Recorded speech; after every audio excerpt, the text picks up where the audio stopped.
Yo, what's up guys? Welcome back to another video. Today we're playing Eve against Shaco and let's learn about this matchup and how to win every single game against Shaco.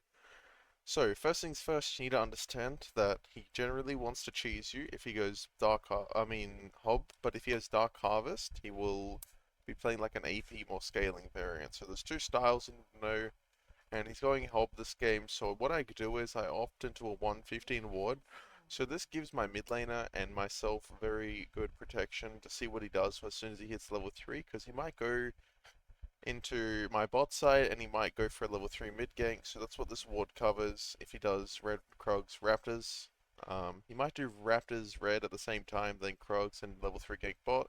That's an option, but that will still get information if he does that, so this gives us pretty much all the information we need to be safe. And let's pay attention to see if he gets a top leash or a bot leash, but he might not even get leash because it is Shaco. Top and bot both showing lanes, and I'm pathing down this game, one because I have Lucian Nami, it's a very classical lane, and like very good together, and top is just a sleeper matchup, like Gragas versus Olaf. They both can't really do anything. Gragas can die, to be honest, and so can Olaf, but like, it's kind of conditional, and it's not really going to happen much early, so I want to be positioned bot side. It's going to be very volatile. There's also a Camille support, but what Jacko should do, he should find a way to split the map if he can, or like invade my bot side at least. Camille ganks our bot. Oh, what do you mean gank? She just trades with my bot. And we part down here.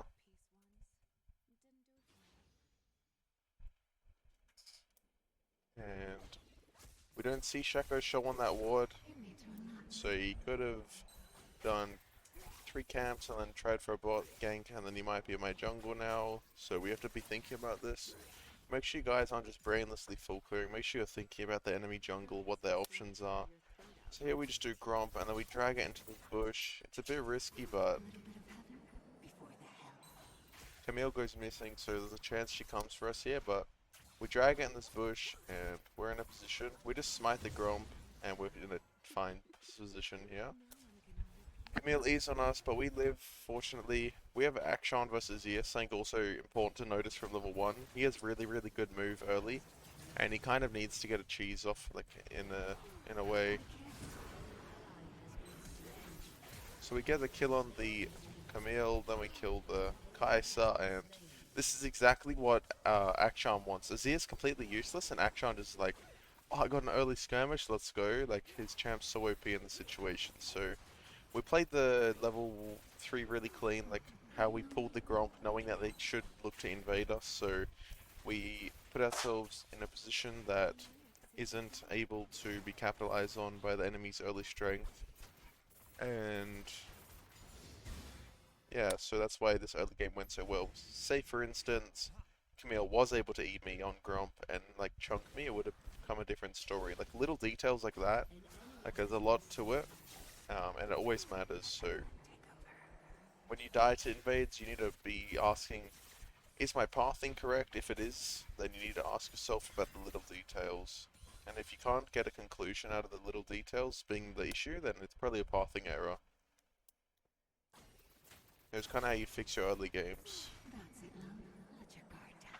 Yeah, we just do Raptors and Krogs respawn so we can get Soloq's Dark Seal, and that puts ourselves on a very fine position for when we do hit level 6. We're going to have that move speed to catch up to people, and we will also have Dark Seal to get stacking. We also take the time to just ward the Krogs, the Grubs, Krogs, Grubs, not the same thing, just to know if Checo does go for them, we can trade, but it's kind of hard to know if he's going for them just to track this guy. It's a bit difficult, but he just goes for the top kill there, so considering that, he's probably going to do Grubs, right? So we shouldn't do our bot camps here because we have a bit of a window now to go to his bot side and trade something for him being top side. Whereas if we did our bot camps, he would finish his top side thing and then he'd be able to go bot side, so that's why we wouldn't be able to do camps into this. But Camille walks up here into the river, but I just need to finish Raptors here because that's going to give me level 5, which is going to make this fight, if it does happen, a lot easier. So we charm the Camille, finish off the Raptors. We aren't able to charm her, but yeah, we saved the action from the gank. It's just really good to be positioned where I was, which was next to the Raptors, which is where the support's roaming. So if I'm able to cover it and like Shaco's stuck doing something, then it's perfect. But if Shaco's there to fight that, then I don't want to be in that position. But we do Dragon here because they can't contest, they're just like on the opposite side of the map and they can't cross through mid, they're too slow, and Akshan has Noon Quiver, so he does it really, really quickly. If you guys are enjoying this type of video, by the way, drop a subscribe and like, it helps me out a lot. So here we just go clear our camps. Now the goal is to hit level 6 as soon as possible.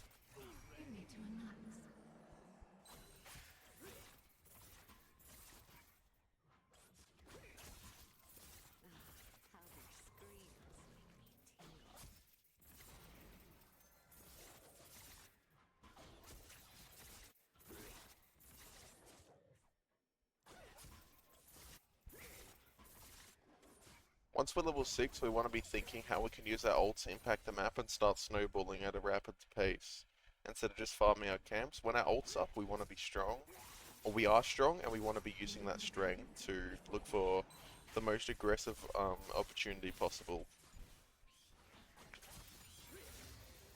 So we're 6 here, but we just choose to do Krugs because there's no immediate ganks. If you just pay attention to the lane states and the champions. You might not understand which lanes are like gankable yet, so that's where limit testing comes into play. You need to understand which champions actually you can kill by just clicking to the lane and which champs you can't. For example, Azir, he can just W, EQ out, and he won't die to the gank. But on another hand, Olaf, for example, he's full health, but if he is half health, you need to pay attention to that. I just saw Gragas' HP and mana and could just tell that they haven't traded much, so there's no point going top knowing that he's going to be full health as well. So that's why I don't go top or mid here, but I do end up going bot side because one, there's not really that many options other than doing crab here. And two, bot lane's probably going to be my best bet just because if Camille goes in, and she wants to, because her strength is early game, and if she doesn't get a lead early, she's just going to be outscaled and useless. So what ends up happening is I go down to crab to get that for free, and then I also hover for the bot lane here. Looks like this was probably warded, I'm not sure. Like, they're playing really, really safe all of a sudden. Yeah, this is quite weird. Like, this doesn't really happen often.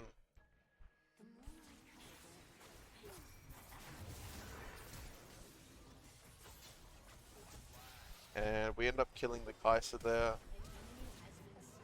And I'm kind of scared of Shaco here, to be honest. I don't know where Azir is, but I doubt he can roam here just because of the nature of his champion. And Akshan also based, so it's probably that he based with Akshan. Like the match base timers. And now I stand like this just to see if Shaco pops up and I get the exclamation mark on my head. Ends up not being the case, and we are out of there.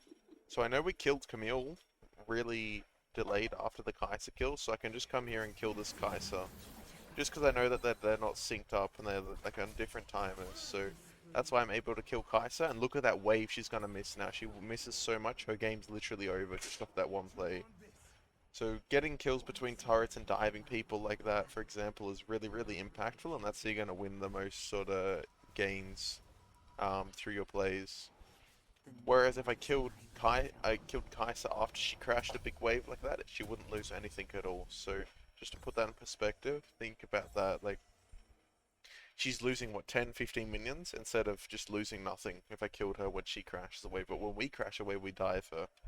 So that's just really emphasizing why dive is so important on this champion. We'll go top side out of base just because we want to clear top to bot and farm our camps, and when our camps are down, after we finish our sequence, we can just use our ult, because it'll be up, right? So we're being really, really efficient, so that's the whole goal there. We just path down, chilling, chilling, chilling.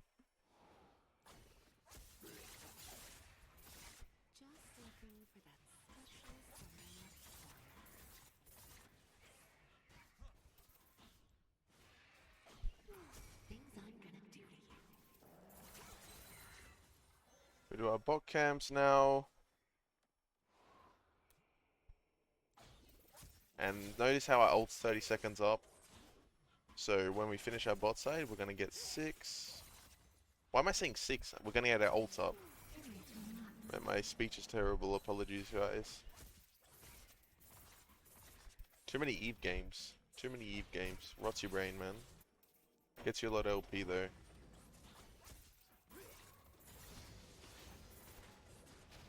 We finished blue, and we want to be positioned bot side, so that's why we cleared down, because Camille's always going to go in, and if I can protect my Lucian army, we'll be able to snowball really hard, deny Kai'Sa waves, and just win the game. So the waves crash, so we need to play off the next wave, and while we wait for the next wave to come, which is a cannon wave, we can take the dragon.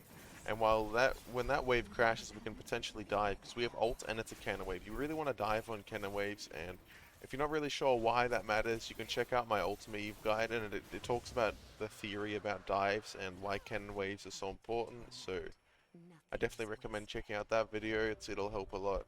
I mean, I think if you're watching this video, you should go watch that one. Very, very important.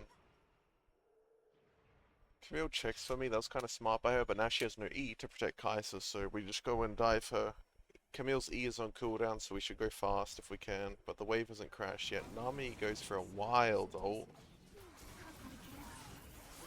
And we ult the Kai'Sa at max range, knowing that we can dodge Camille's E as well at the same time. And then Azir TP's down, so whenever the mid laner roams bot or TP's bot, what you want to do is you want to position yourself to kill whoever goes mid lane, because it's going to be one person. So for example, Azir might come back mid here and try and get to the wave and protect the mid turret, but see how I'm positioned here on the way to kill whoever comes? This is what you should do whenever the mid laner roams, if you can't counter gank it. But for example, there's no counter gank because the play was over. But Azir stays bot here, so we know Kai'Sa's coming here, so we just kill Kai'Sa, and luckily she's right next to us, so we just go in, bonk her on the head, deny her waves. Kai'Sa is so weak now, she's so behind, and they're missing so many minions, but denying so much. So this is really, really good spot to be in. We have no ult now, and our camps are down bot side, so we need to go to the top side camps. So the best way to do that is also just to base, spend our gold at the same time, and then go to the other side of the map.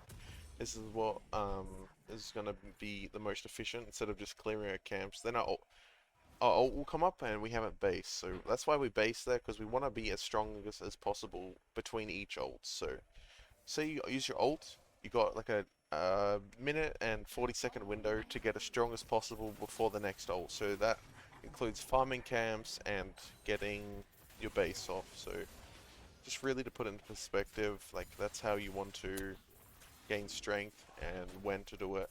But you want to, once you're at that strength, the peak of your strength, you want to use it. Here I get 58,000 man in my jungle. It's kind of rude by the enemy. But we do trade back. But they really, really want to fight me. It's kind of personal, man. Like, let me farm my chickens. That guy stole my big chickens, so I gotta turn him into KFC now at some point. But we take this terrible fight while Lucian Nami is bot. So Nami is bot, but Camille's on map. So we're never gonna have a numbers advantage, but we have a numbers advantage bot. So it's a trade-off, right? And the trade-off's good if we don't do anything. And we're able to get a kill on them, but we don't, because we are playing in a game of solo queue, so people don't recognize this, things like that. And that's all good. We look for the kill on the Azir here. He ults us. And unfortunately we're unable to pick up a kill on him, because he ulted and flashed. So ult for ult and flash, it's kind of worth, and now Lucian and Nami want to go mid now because they want to play for the turrets, so sucks I don't have ult here, because what I want to do right now is play between mid and top, because there's no bot turret now, so the only turrets I need to play for, like the objectives, is the top and mid turret. So I want to play for Herald and the mid turret, mainly, because that's where Lucian and Nami is, but also the top turret on like the back end, sorta, if you know what I mean. So that's like my idea of what I want to do here, so that's why if I had ult, it'd be a lot easier to play out the next few sequences.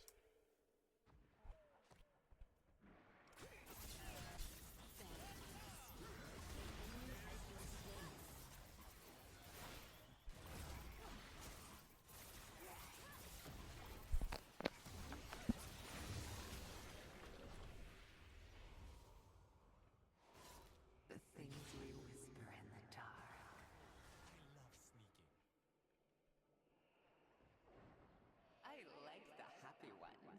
Here we're just fishing for kills because we're with all of our strongest members, so we're really strong, but I don't have ult, so I have to be very, very careful of that, but we're really, really good vision, and they don't have vision of us, so we're able to get really good positioning and find fights that are really, really easy for us to play out.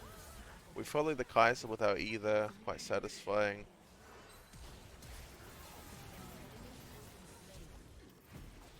I don't know, I've followed Azir when he EQs before, and like you go across like the whole map, it's so fun. I don't know, people don't even know that your E follows people. Here I'm standing on Lucian and Nami because I know Shaco's going to appear somewhere. So as soon as the exclamation mark appears above my head, I'm going to be able to try and react and save my team.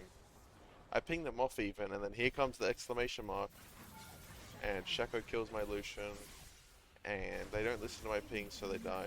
So nothing I can do about that, but hey, we trade shutdown for shutdown, but I get the gold, so I'm gonna call that worth. I'm gonna call that real worth, because gold on me, because I'm just 10,000 times better player, is just always gonna be the best.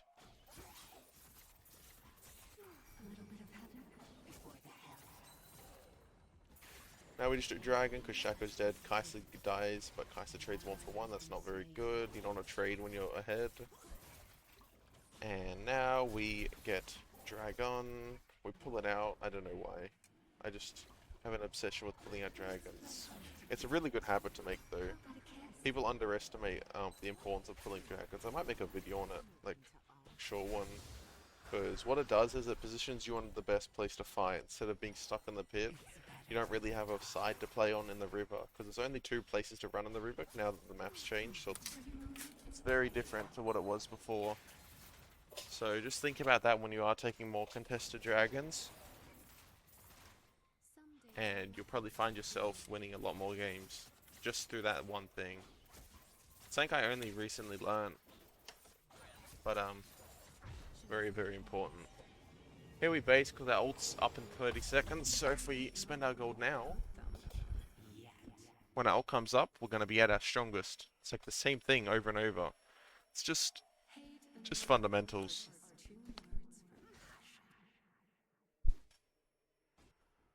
Here we are so strong, so Olaf can't survive our combo anymore, so we just run over to that guy and we pick up the quick kill on him.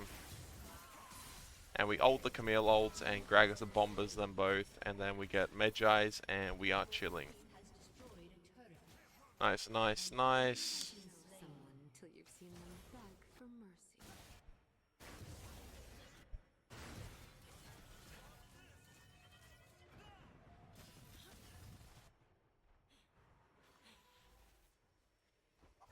And now we are looking for some kills if we can find them.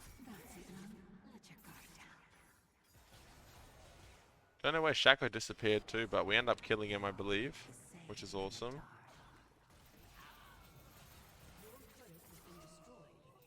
What happened there? Like my Q redirected to where he was invisibly because it cast at the exact same time he Q'd. I mean, that's not really what's meant to happen, but it happened because, I don't know, OP champion Eve is, I guess. LP printer. And here, I don't really want to play for these turrets. I want to wait for Akshan to push inside, and I want to wait for Gragas to get back on map before we do anything. So that's like the ideas here.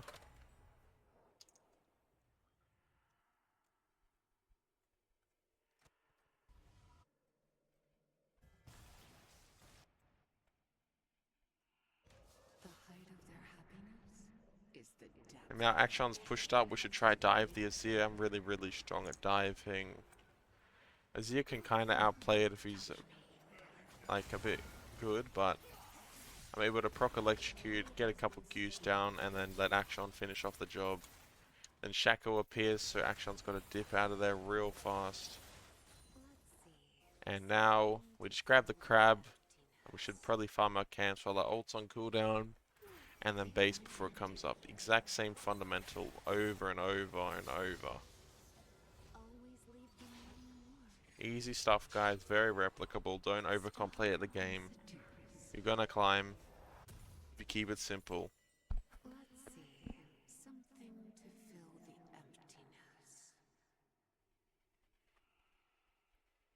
Oh, did not mean to do that. So we just fast forward a bit here just because we want to get to the juicy dopamine, right? We're just doing exactly what I just said, so no point in watching us farm camps, right? So, we go top here because Gragas is fighting, so maybe we can clean up something. Gragas is going crazy. What a beast. I know Azir's going to go over here, so I'm just in position to punish that. Kill the Azir. I have ult up. I have so much AP. I can just come and kill this Olaf, and we pick up the kill on him as well. We don't get to one-shot him though. He's null magic. That item is way too OP. 25 magic resist, 450 gold. You don't do any damage anymore. That's ridiculous. Actually ridiculous, man. But it's fine because we get to take that jungle. We kill him anyway, and now it's the exact same thing.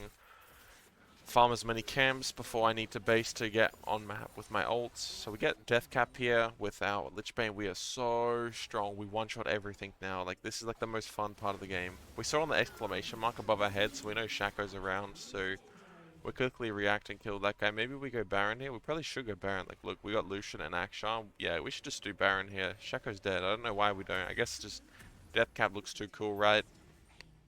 And it's safer to just play for Dragon than Soloq generally. Very generally. So we go for the Dragon here. And we don't really need to pull it out because they shouldn't really find it. But if they do, we should pull it out. And now we just grab the Dragon. Boom, boom, boom. Now we should play for Baron and inhibs. Because we took all the turrets, so now they have to play really scared against my champion. They have to stay in their bases. There's nowhere that's safe. Here we flash over the wall here, because if you flash over, they don't actually know you're inside their base. So it's a little trick you can learn to use. And the FF. So I hope you guys learned something. If you did, and you'd like to get coached by me, join the Patreon. It's $1 every day for coaching, literally every day. It's insane value. I wouldn't want to miss out on myself. Peace, peace, peace.